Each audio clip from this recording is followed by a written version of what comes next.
Hello and welcome to our last live stream of the day, which we're talking all about T-levels and specifically our education and childcare and healthcare sciences T-levels. So we are joined by the T-level lead for these courses.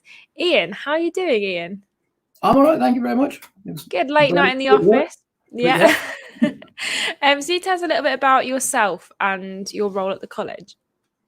I'm what's called a program area manager, but I'm program area managing the T-levels for child and education and also health and sciences. So my role is to make sure that by the time September comes along, the college is fully set up in our department for introducing T-levels as a brand new qualification.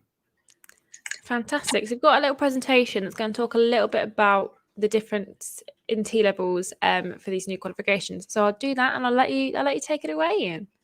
Okay. I can't actually see these pictures. Hang on a moment.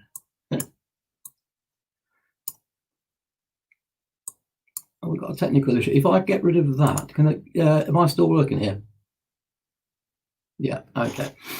The T-levels themselves are a 2-year course that is designed to be the same as an A-level. So although it's a 1-subject 2-year program, unlike an A-level where you may study 3 subjects, you'll still come away with the same qualification equivalency as if you'd done 3 A-levels at school or college. So it is very much on the same equivalency. It is exactly the same as going to a 6th form and doing 3 A-levels. You'll come away with exactly the same UCAS points that are attached to it if you're looking to go on to university. It is a technical qualification, which means that it does come with industry placements. That's the new name, if you like, for work experience. Unlike a lot of other courses, though, where work experience was, 2 days, 3 days, maybe 5 days, maybe even only sort of 10 days of the course. Here, all T-levels, with one exception, which is childcare, all T-levels will have 45 days as a minimum of industry placement required. The reason I say it's different for childcare is because they've actually got slightly more, and that's historically based. All level 3 childcares always had a lot of placement involved in them, a lot of industry placement. And because obviously we're looking to make qualifications get better as time goes on, there was no way that we were going to actually reduce that number down to 45 days. It actually sits around about 56, 57 days. So our 2 routes are childcare and education, as well as health and science. They start in September of 2021. Currently, there are only 10 colleges across the country that are doing T-levels. They are the tester colleges to see how the program works. And in 2021, it goes live to another select group of T-level providers. And Leicester College is the only one, other than Derby College in the East Midlands, which is currently running it now, to have been awarded 2021 provider status. So we will start with childcare and education in 2021, and we will start with health and science in 2021. And we are the only people, again, in all of the East Midlands who are going to be doing health and science. So T-levels are constructed of what's called the core component and the specialist pathway. The core component in itself is something that is equivalent to information that everybody would need to do in that particular vocational area. Specialist pathways are specialists parts of that area. So, for example, in our health sciences, we have the option to do a specialism in midwifery. We have another option to do one in pharmacy. However, both of those groups of students would all have done the same core components. So it's looking like what we will do is we'll put the core components into the first part of the first year, so everybody gets them all done together. And then at some point down the line in the program, everybody moves off into their own specialist sort of streams, if you like, and goes off on their own little merry way and does their own particular specialism. The education, childcare, it's nice and easy. There's only one pathway, and that's early years education and childcare. There are 2 others that exist in the actual qualification itself. One is supporting teaching and learning in schools, which we are not doing at the moment. We currently already offer a level 3 in supporting teaching and learning in schools. And until that is made, T-levels, are made available to adults, we'll keep on just doing that one. And the other one is a mentor program, which again is predominantly aimed at adults, but they're not being released yet for adults. So there will eventually be 3 pathways in education, but the only one that's open for really 2021 from our perspective is early years education and childcare. Pathways for health and social care.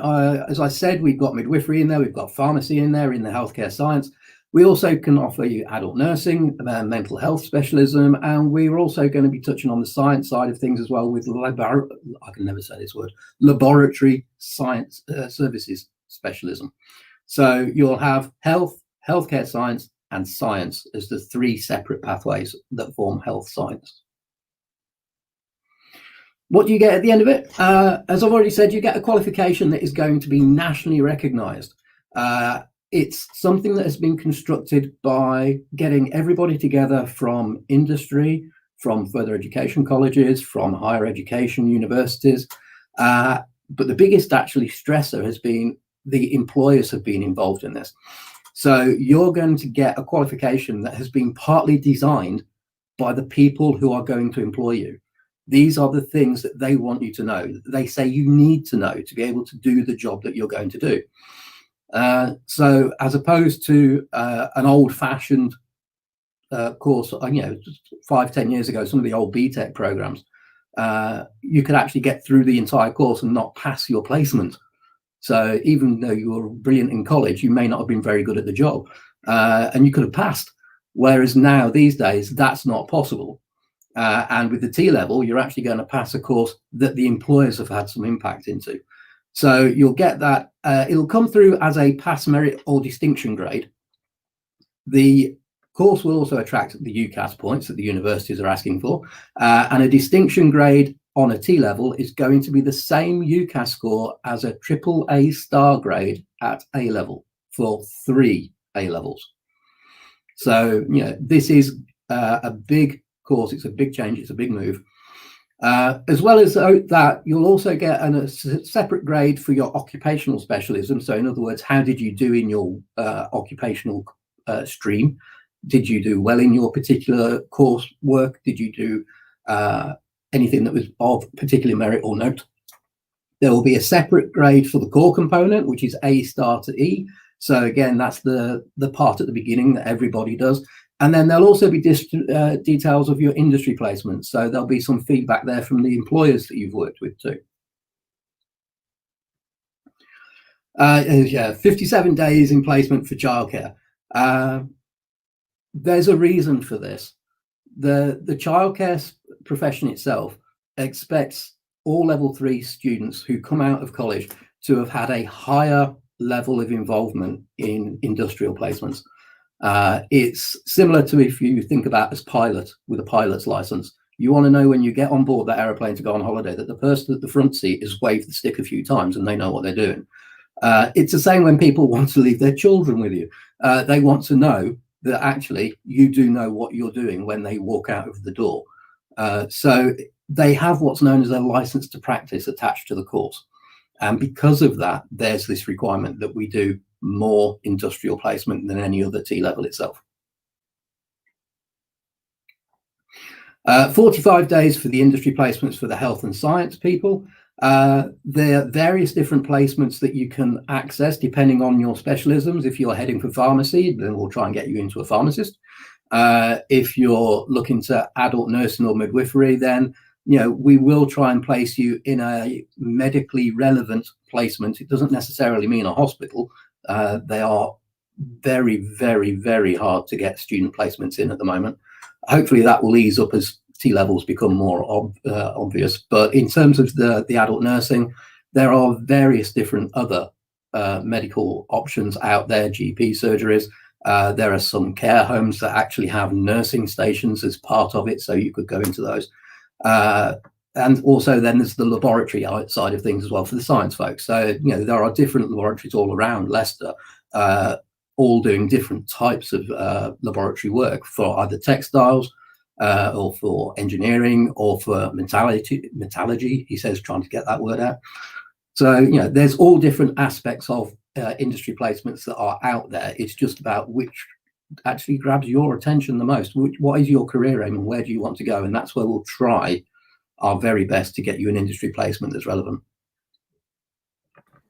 And there's the end. Thanks, Ian. So that's sort of a quick overview of the T levels for health and science. Is that what I'm correct for saying? And education and childcare. Yeah, health and sciences and education and childcare. So we've got a couple of questions. If you are watching at home and you have any questions, don't hesitate to pop them in the comments and Ian will answer those for you. I would say but Ian's definitely the expert on these ones. So T-levels is quite a new qualification, like you were saying. It's only 10 colleges doing it around the country right now. But can students still get into university after they finish these T-level courses? Yes, the UCAS points are there, so that it's equivalent to 3 A levels, and depending on the grade you get, depends on what UCAS points you get. The universities have been part of the construction of them. These have been in the works since 2016. So, I've been part of the planning process for this alongside the childcare side of it since 2016. And the universities were sat around the table with us when we were planning everything out. So they've had input into the content, they've had input into what sort of goes towards the T levels. So they are all fully aware that this is coming and they are expecting them to come along. So it will not be a big surprise to universities when somebody says, I have a T level. Actually, it'll be more of a surprise after 2023 when people have finished the 2 years. For them to come out and say, I have a vocational qualification, because most colleges will move over to T levels. So can adults apply for these courses? Because I know that they can apply for BTECs, but can they also apply for these T-level courses? Not at the moment. The government's not funding adults for the moment on T levels, but I don't think it'll be many more years before they do. Okay, cool.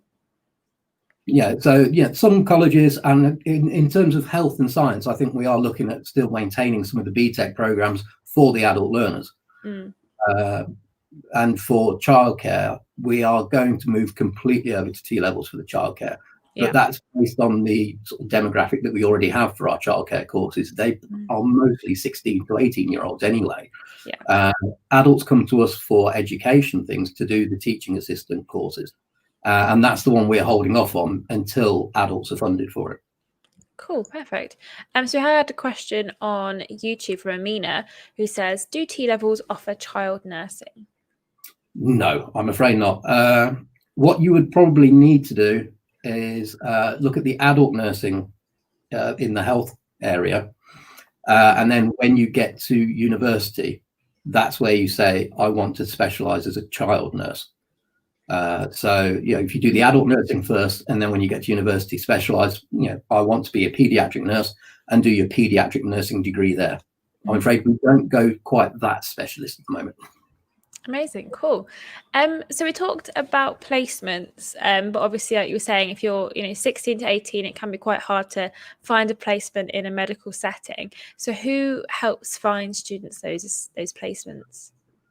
We have placement coordinators for both health and science and also for childcare. They have already, because they've already been doing the job for years, they've already got really good links in the local area.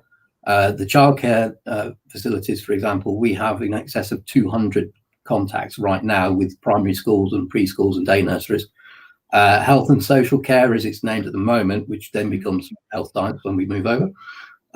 They've got all the links at the moment with the care homes and the various different other facilities that are out there. I will be trying to break into the NHS.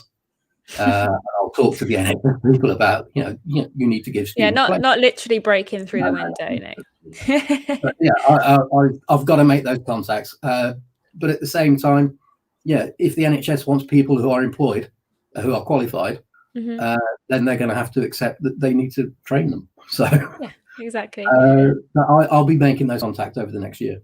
Amazing. So there is that support there for students in getting those placements, which is super great. Amazing. So do students need to have studied some kind of childcare or health and social care at school in order to apply for a T level? No. You don't need to have previously looked at the subjects while you were doing GCSEs. What we would look for is with a T level is that you have English and maths at grade 4, and that is a requirement. I'm afraid there's pretty much no wiggle room on that one. And then we want 3 other GCSEs at grade 4, so 5 in total, but 2 of them have to be English and maths. And actually thinking about it, for health and science, particularly science, one of the other 3 has to be a science. Yeah, so the students can't resit their English and maths GCSEs alongside the T level. The timetables are too crammed with the actual vocation study itself. It's just too big a thing. So the technical qualification is so large that they have to be doing their work for us rather than working towards English and math. And obviously with the placement as well, you might be sort of out of college for 2 days or 1 day a week, so it can be quite hard to fit that around that. It depends how we plan it, but certainly with the childcare at the moment, they're out 2 days a week and 3 days a week in college. Yeah, cool, perfect. So we talked a little bit about sort of how they'll be graded at the end of it, but will students have to sit exams to pass the course? There will be an exam, I'm afraid, at this time.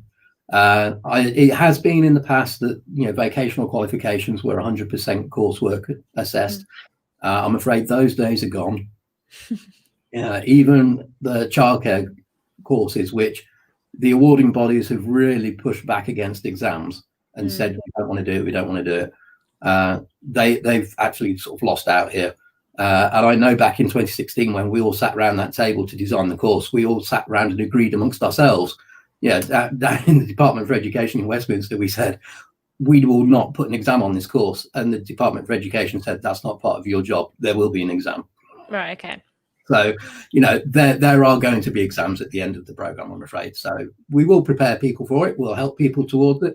We've done it before because there always used to be exams on vocational courses. Then it became corporate, and now we're going back to exams again. So, we know how to get people through exams, and we know how to support students to get the best. And also, I suppose with with healthcare science as well, or health and science, sorry, that those courses that you'll go on to if you want to study at university, they also have exams at university level. So it's good preparation to sort of get you ready for those courses. Pretty much every degree course I've ever come across, I spent 10 years working for university. Every first year ends with a exam. Regardless of the subject, every first year ends with exams. So you will be doing exams when you get to university. You'll be doing exams at the end of university. So what do you think, obviously in your opinion, as someone who's been quite involved in it, is the benefits to students for choosing a T level over a BTEC? I think this one has the advantage that it's got the employers behind it. BTEC qualifications have been around for years and years and years. And it's not to say that they're not updated, because they are. But at the same time, people who are writing them may have been out of practice for quite some time. Whereas the people who have put these courses together, the majority of the people who did it are those who are doing the job right now. So the course is designed to meet the needs of the employers, to meet the needs of the people who will be eventually paying those students' pay packets, so that when they come out of college, they are fit for work. Or when they come out of college, they're fit for higher education. So that sort of input behind it and the mix of people who've been involved in it is something that you just don't get at the moment with the BTEC qualifications. And also with the length of the placement, a lot of students will really gain that experience that not a lot of students have at the other end of their studies. And also it's quite a good sort of network to have if you've been out there working in a nursery or in a lab or something. You've already got those connections, which is super useful for students. Yeah, absolutely. And it's one thing that we see in the childcare sector, obviously already being out there doing those hours, and have been doing since, way before I trained as a nursery nurse back in 19. They've been putting these number of hours in, and our students at the moment, and for the last few years, when they've been the ones that are not going to HE but have been getting jobs, they've all been getting jobs lined up before they've left the course, and they're usually the people who've given them placements. Having that first initial contact and showing somebody that you're enthusiastic, that you're motivated, that you're willing to work, and that you are able to do the job well, goes down an absolute storm with the employers. And not only have we had students get jobs before they've technically left the course, and we've been beating the employers off with a stick saying they're not finished yet, can you please let them stay another week? We've also had some issues recently of students actually going into apprenticeships with the people we've placed them with. Mm-hmm. So it left us to do an apprenticeship with the employer because the employer's seen the value of them.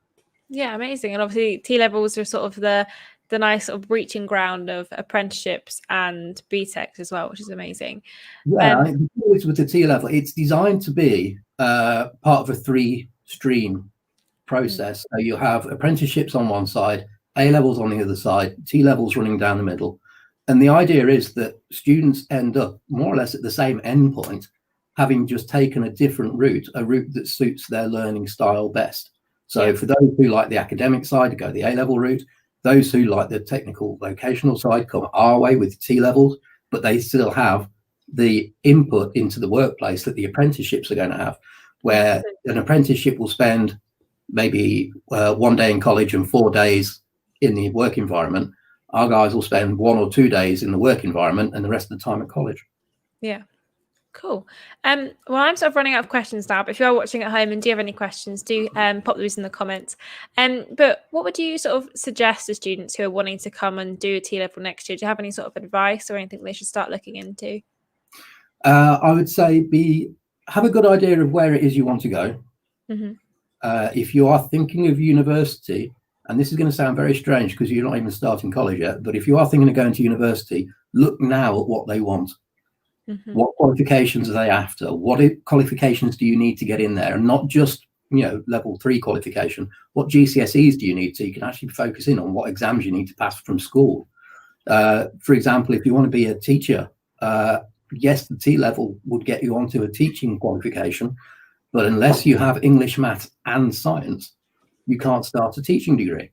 Mm-hmm. So it's that sort of knowledge that people need to have before they actually go out and start thinking about where they're going to go to college and then go to university. It's looking at where your end goal is and working backwards to see what it is you need to do to achieve each step. And then you've got your journey planned out. Yeah, and you might be 15 and going, oh, well, I've got sort of 3 or 4 years before I want to go to university yet. But like you say, it's really important that, you might pick the next thing and go, well, actually, I want to be a nurse, and then realize that you haven't got the GCSEs that you need in order to be a nurse, and you're a bit stuck because you've not really got that leeway. So yeah, definitely have a look forward and then trace it back.